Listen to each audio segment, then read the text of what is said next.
superhero movie in 2020? What are the odds? Yeah, we still don't talk about that. Wonder Woman 1984, the highly anticipated sequel to the fantastic first film released in theaters and on streaming, marking the next chapter of the DC Extended Universe. Taking place in, well, take a wild guess on what year, we follow Diana Prince as she tries to stop con man Maxwell Lord from attaining power through wishes, all with the help of her boyfriend Steve Trevor, who miraculously came back to life. All the while, a new villain is slowly on the rise with Cheetah, Wonder Woman's arch nemesis from the comics. This film is, well, it's interesting to say the least.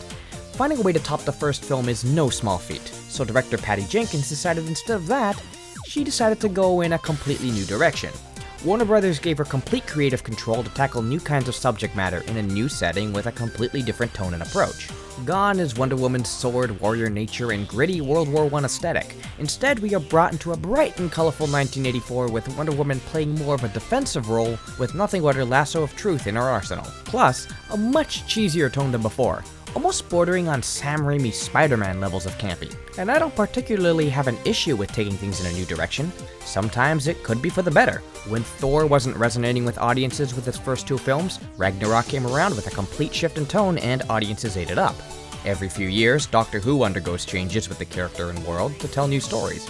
And heck, even the DCEU as a whole has gone through a massive tonal turnaround with a couple wins in their pocket. However, what matters is how well did you pull off those changes? Was this direction executed well?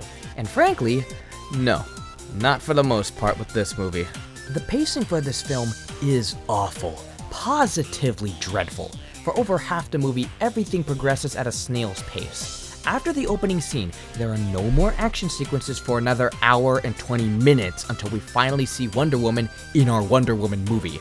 I'm not joking. This movie is mostly a lot of standing around, sitting around, and talking. And I get it. Character dynamics are important. More important than action sequences even. We need time to get to know these characters, after all, if we are to get invested in what's at stake here. But each scene goes on for much longer than it should. It's like they told the cast to just say something and kept the camera rolling throughout the entire conversation. What is this, Ghostbusters 2016? You could cut out a solid 30 minutes off of the film, and it would probably be better. Because it's not like the prolonged rambling gives us any better knowledge as to who these characters are, but when they start taking action over the things that they say, does the plot finally pick up, and the villains start becoming interesting. Because Maxwell Lord and the Cheetah, they're not that good for most of the film. Wonder Woman, while Gal Gadot's giving it her all with the action, and it's great seeing her a lot less naive than the first film, she's just not given much to do surprisingly. Steve Trevor carried first half of the film, period.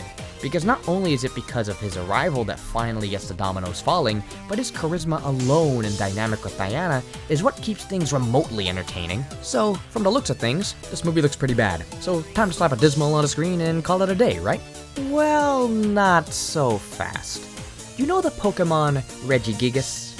He has an ability in battle called Slow Start. Whenever he's sent out, it takes quite a while for him to actually do some cool stuff on the battlefield. This is the cinematic equivalent of a Regigigas. Something happens after that first hour and a half, and suddenly everything becomes a lot more interesting.